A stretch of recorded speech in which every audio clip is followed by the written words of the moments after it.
Imagine this, the blue Mediterranean sky on an apparently calm Sunday. Now picture dozens of German Junkers, Ju-52 aircraft packed with soldiers and supplies, flying low as they tried to escape the encirclement in Tunisia, believing they were safe. But within minutes, they would be nothing more than flaming wreckage crashing into the sea, a major slap in Hitler's face. What happened that day became known as the Palm Sunday Massacre. More than 50 Axis transport aircraft were destroyed in a single engagement, without any chance to fight back. A massacre so swift that even the American pilots were stunned by how easy the attack had been. And the most surprising part, it wasn't the modern P-38 Lightnings or the famous Mustangs that carried out the mission, but rather the underestimated Curtiss P-40 Warhawks, covered by agile British Supermarine Spitfires.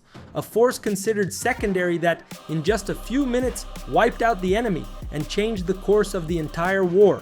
Desperate, the German soldiers themselves fired their machine guns from inside the planes as if they were in flying trenches, trying to hold off death. But how was this possible? How many planes were shot down? How many lives were lost? And why was it so easy? And how did this 15-minute battle lead to the fall of all Tunisia and open the path for the invasion of Europe? Today you're going to discover the story of the air attack that shattered the myth of Rommel's invincibility and proved to the world that even the Axis giants could fall and fall fast. The surprise massacre, the war scenario. In 1943, World War II reached a critical turning point. The Axis's meteoric advance during the war's early years, the blitzkriegs that had overwhelmed much of Western Europe and threatened North Africa, had finally hit a wall. What had begun in 1939 as a lightning war was now turning into a battle of endurance and logistics, where every resource, every supply route, and every strategic base made a difference. On the Eastern Front, the scale of the conflict was staggering. Germany, which had pushed deep into the Soviet Union in 1941 and 42, suffered its first major strategic defeat at Stalingrad, with more than 90,000 German soldiers surrendering in February of 1943. The myth of Wehrmacht invincibility was broken, and the Eastern Front became a brutal war of attrition. Every division Germany had to send east meant fewer troops and resources to maintain its positions elsewhere, like in North Africa. That constant drain of resources was already a bad sign for any long-term operation outside the European continent. At the same time, in the Pacific, Japan, Germany's ally, was beginning to lose the initiative. The American victory at Guadalcanal marked Japan's first major defeat on land and began an offensive that would slowly push the Japanese empire backward. The psychological effect was clear. The Axis, which had seemed unstoppable in 1940 and 41, was now losing ground on multiple fronts. Within this global context, the Mediterranean took on enormous strategic value. Controlling that region meant dominating the supply routes between Europe and the Middle East, as well as protecting or threatening the southern flank of Europe. For the Allies, victory in North Africa would open the path to invade Sicily and eventually the Italian mainland, what Winston Churchill famously called the soft underbelly of Europe. For the Axis, holding Tunisia meant far more than a position on the map. It meant keeping alive the hope of counterattacking, maintaining pressure in the Mediterranean, and preventing the Allies from creating a direct invasion route into the European continent. In that strategic scenario, one figure stood out: Field Marshal Erwin Rommel, the feared Desert Fox. Rommel wasn't just a commander, he was a legend.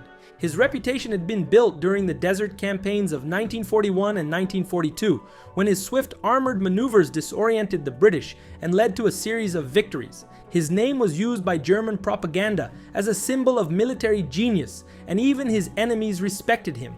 Allied soldiers, upon learning they were facing Rommel, knew they were up against an aggressive, creative, and bold commander who could even break their morale before the battle began. For the Allies, destroying his forces in North Africa would have a dual effect. It would eliminate an immediate threat and prove to the world that even the Axis' most legendary commanders could be defeated. Rommel's fall would carry the same symbolic weight as the fall of Stalingrad, a clear sign that the tide of war was turning. But there was a major problem. Keeping troops in North Africa required a near impossible logistical effort.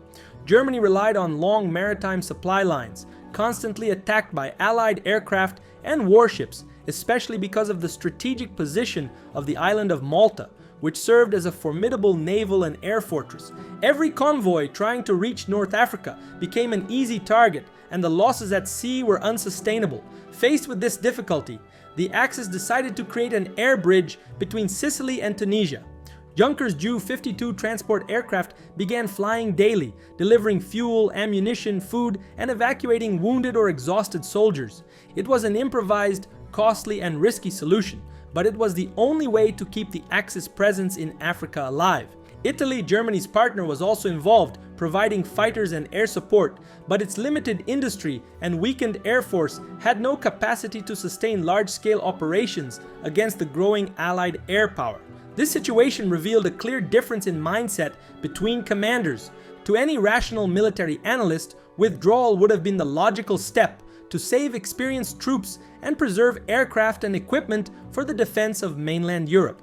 But Hitler refused to retreat. Trapped in an ideological vision of never surrendering territory, he ordered that Tunisia be held at all costs, even if it meant the pointless sacrifice of men and machines. This political decision turned what could have been an organized withdrawal into an inevitable siege. With the advantage of intelligence gathered by the Ultra program, which decoded German communications, the Allies knew exactly when and where the transports would be flying. From that point on, the plan was born, one that would lead to the Palm Sunday massacre, a swift and devastating strike that would not only destroy dozens of enemy aircraft, but also sever the last lifeline of Rommel's forces. The war machines. Operation Flax was not born out of chance, but from a perfect alignment of intelligence, technology, and opportunity. In early April of 1943, the Allies already knew that the key to breaking the Axis resistance in Tunisia was cutting off their last supply line. Simple, but not so simple. With maritime routes nearly annihilated due to Allied dominance in the Mediterranean and the strategic position of the Malta base, the Luftwaffe had taken on the dangerous task of keeping thousands of Rommel's soldiers supplied by air. This air bridge relied on the Junkers Ju-52, affectionately nicknamed Tante Ju, or Aunt Ju, by the Germans. Originally a civilian passenger and cargo aircraft from the 1930s, the Tante Ju had been adapted as a military transport, used as early as the Spanish Civil War to drop paratroopers and act as an improvised bomber. In the early campaigns of World War II, such as the invasions of Norway and the Netherlands in 1940, the Ju-52 proved decisive, transporting troops and ensuring the mobility that defined the German blitzkriegs. But by 1943, its limitations were obvious. With a maximum speed of just 265 kilometers per hour, the Ju-52 was slow, predictable, and highly vulnerable. Its defense consisted of just 1 or 2 machine guns, nowhere near enough to fend off coordinated attacks. Even so, it continued to be used because there was no alternative. Germany desperately needed to keep the air bridge alive, no matter the cost. On Palm Sunday, dozens of Ju-52s carried supplies on their way out, and wounded or exhausted soldiers on their way back, trying to escape the Allied encirclement.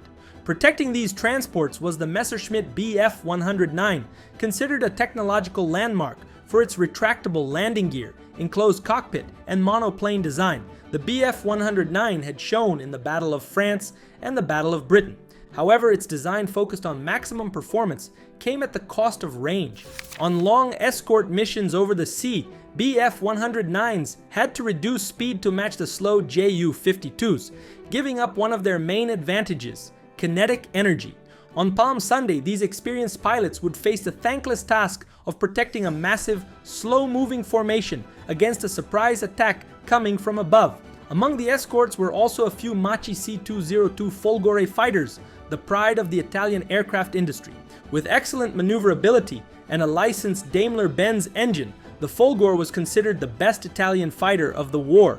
But their numbers were small, a reflection of Italy's limited industrial capacity, which never managed to produce aircraft on the same scale as Germany or the Allies. On Palm Sunday, their presence represented the joint effort of the Axis, but it would not be enough to change the outcome of the battle. On the Allied side, the mission to intercept this flight fell to the 57th Fighter Group, equipped with Curtiss P-40 Warhawks. Considered obsolete compared to the modern P-38 Lightnings, or even the British Spitfires, the P-40 had its limitations: a lower climb rate, lower speed, and inferior maneuverability. But it had two crucial advantages: structural toughness and excellent dive performance. Against slow, lightly armed transports, it was lethal. That day, these underestimated aircraft would become the stars of one of the most impactful air victories of the war. Top cover was provided by the legendary Supermarine Spitfires, symbols of British resistance since the Battle of Britain. Fast, agile, and powerful, the Spitfire was perfect for keeping enemy fighters occupied while the P-40s did the dirty work. This division of roles, Spitfires engaging the Bf-109s and Machi-202s while the Warhawks attacked the transports, was, we could say, the perfect match. On April 18, 1943, the interception was planned for the area of Cape Bon, north of Tunisia, a known route for evacuation flights. The 57th Fighter Group launched 48 P-40s, supported by several British Spitfires flying high above. At first, it seemed like just another routine mission. Fuel was already near the safety limit when one of the pilots broke radio silence. Aircraft below, heavy formation, dozens of them. What they saw below was stunning. More than 60 Ju-52s flying low, lined up like a metal convoy, trying to complete the dangerous return trip to Sicily. It was the perfect opportunity. The transports were loaded, slow, and vulnerable, and the element of surprise was entirely on the Allies' side. The Spitfires dove first, drawing the attention of the escort fighters, while the P-40 swooped down like hawks on helpless prey. Captain Roy Whittaker, leader of the mission, gave the order, "Attack! Let's take them down." That phrase marked the beginning of the combat that would forever be known as the Palm Sunday Massacre. The combat. The pilots of the 57th Fighter Group looked down and witnessed an almost surreal sight. More than 60 Junkers Ju-52 aircraft were flying low, loaded with German soldiers and equipment. Surrounding them were about 20 escort fighters. There were agile Messerschmitt Bf-109s, some heavy Messerschmitt Bf-110s, and a handful of Italian Machi-202 Folgore fighters, all trying to protect the transport formation while flying slowly to match them. Captain Roy Whittaker, the American leader, did not hesitate. The Curtiss P-40 Warhawks began their dive, fueled by an Allison V1710 12-cylinder engine that produced 1,150 horsepower and could reach 580 kilometers per hour. These aircraft were tough and armed with 6 Browning M250 caliber machine guns. Although considered inferior to the P-38 Lightning or British Spitfires, that afternoon they were perfect for attacking slow and heavy targets. Whittaker dove with his P-40 named Miss Fury. He selected a target in the rear and opened fire. The Ju-52 shook violently. Fuselage pieces broke away, black smoke spewed from one engine, and the aircraft rolled slowly before plunging into the sea. The initial strike caught the entire enemy formation by surprise. The Ju-52s, limited by their low speed and designed to carry up to 17 soldiers or 3 tons of cargo, were vulnerable with only 1 or 2 defensive machine guns. They tried to climb, make wide turns, or fly even lower, almost skimming the water, but they were easy targets for the P-40s. The P-40s swept past them, unleashing long, precise bursts. Above, British Supermarine Spitfires engaged the Bf-109s and Machi-C-202s. The Spitfire, fast and highly maneuverable, with a top speed of 590 kilometers per hour, armed with 20mm cannons and Browning .303 machine guns, kept the German escorts occupied and prevented them from descending to protect the transports. The Bf-109s, normally lethal in air combat due to speeds exceeding 640 kilometers per hour and a central 20mm cannon, were at a disadvantage because they had to slow down to keep up with the Ju-52s. The Machi-C-202, celebrated in Italy for its agility and maximum speed of 600 kilometers per hour, attempted to respond, but its small numbers and the presence of superior Spitfires made its task nearly impossible. Even the heavy Bf-110s, equipped with 2 engines, 2 20mm cannons, and 4 machine guns, struggled to maneuver against lighter, more aggressive aircraft. Inside the transports, German soldiers fired desperately with handheld machine guns through open windows, attempting to fend off attackers as if they were in a flying trench. The outcome was predictable. A second Ju-52 caught fire immediately and plunged into the sea. Another, with one engine ablaze, attempted an emergency landing on the coast. Its landing gear collapsed and it skidded loudly before coming to a stop. Captain Whitaker later described the battle as surreal. He said that he had never seen anything like it before. Every attack either shot down a plane or rendered it unusable. It was as if they had been given a giant training target, only it was real. For 15 minutes the sky turned into chaos. Debris, smoke, and explosions filled the air. Aircraft fell into the sea burning. Some Ju-52s made forced landings, while others disintegrated mid-air under the hail of P-40 bullets. By the end of the action, 74 enemy aircraft had been destroyed or rendered inoperable. This included 51 Ju-52s, 9 Bf-109s, and other escort fighters. Allied losses were minimal, with only 9 aircraft not returning to base. 2 pilots from the 57th Fighter Group, Richard Duffy and MacArthur Powers, emerged as aces with 5 confirmed kills each, a rare achievement for a single day. The impact of the battle was immediate. Allied newspapers ran headlines celebrating the feat, and London Stars and Stripes declared that US aviators had obliterated Rommel's escape planes, shooting down 51 Axis troop transports. This became the greatest aerial massacre since the Battle of Britain. It represented more than just a tactical victory. It signaled the collapse of German logistics in Tunisia and foreshadowed the end of the Axis presence in North Africa. What happened next? The destruction inflicted on the Axis air transport fleet was devastating. In the following days, the Luftwaffe and the Regia Aeronautica practically ceased all daytime flights to Tunisia due to the unsustainable losses. Any cargo aircraft that dared to cross the strait during daylight became an easy target for Allied fighters. On April 22, 1943, just 4 days after the Palm Sunday massacre, one last convoy of massive Mi-323 Gigant aircraft tried its luck and was also completely annihilated by British and South African interceptors, with 201 Mi-323s shot down in a single strike. After that, the German command permanently suspended all daylight supply missions and only risked night flights, and even then on a much smaller scale. By the end of the campaign, analysts estimated that around 430 Axis transport aircraft were lost in the Mediterranean during resupply efforts, losses from which the German Air Force would never fully recover.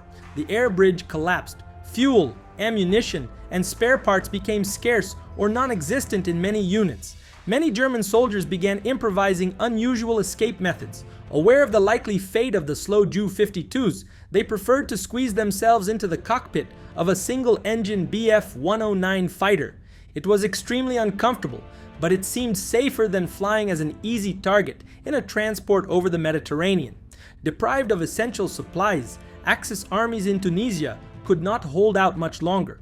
On the ground, the Allied forces launched their final offensive, Operation Vulcan, against the already weakened enemy lines.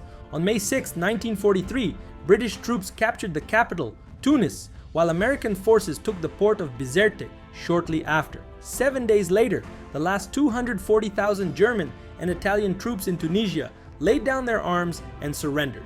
This marked the end of the North African campaign, a resounding Allied victory. It was one of the largest surrenders of the war, comparable to Stalingrad in terms of the number of prisoners taken. What had once been a showcase for Rommel's military genius became a crushing defeat that permanently buried the myth of his invincibility. The Palm Sunday massacre, as it became known, quickly turned into a symbol of Allied air superiority and Axis desperation in the final months of the African campaign.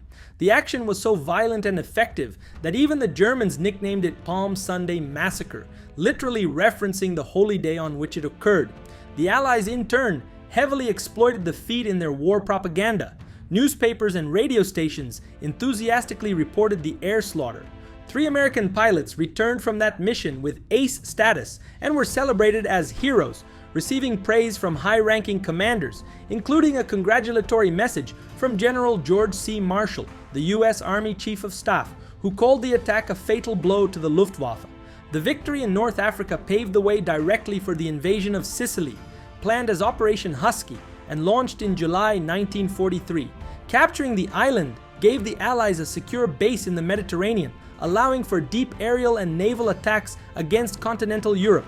The political effect was immediate. Benito Mussolini was removed from power by the Grand Fascist Council, and the Italian government began negotiations that would lead to their formal surrender in September 1943. In less than 6 months, what seemed like just another chapter in the Desert War resulted in the fall of the Italian fascist regime and the opening of a new front in the heart of Europe. Psychologically, Palm Sunday had a massive impact as well. For the Allies, it became a symbol that the tide of war had decisively turned. The image of dozens of German planes in flames falling into the Mediterranean was extensively used in propaganda, boosting the morale of soldiers and civilians alike. For Axis forces, it was a blow to the sense of logistical security and a reminder that even Rommel's forces could be defeated. This shook the confidence of the average German soldier. Decades later, the Palm Sunday massacre is still studied in military academies. It is remembered as a textbook example of how informational superiority obtained through the ultra-intelligence program, combined with efficient tactical planning and flawless execution, can change the course of an entire campaign in just minutes. In modern military aviation, the episode is used to teach about the vulnerability of logistical operations, the importance of air superiority, and the impact of fast and devastating victories on troop morale and entire populations. More than just an air battle, Palm Sunday symbolized the Axis transition from an offensive stance to a desperate fight for survival. And usually those who possess advanced intelligence and cutting-edge technology instill fear in other nations, just like the US does today with its modern Death Phantom, the B-2 Spirit. This $2 billion bomber can terrify any nation. In the video that's already started, I'll tell you everything about it and its hidden secrets. I'll see you in 5 seconds.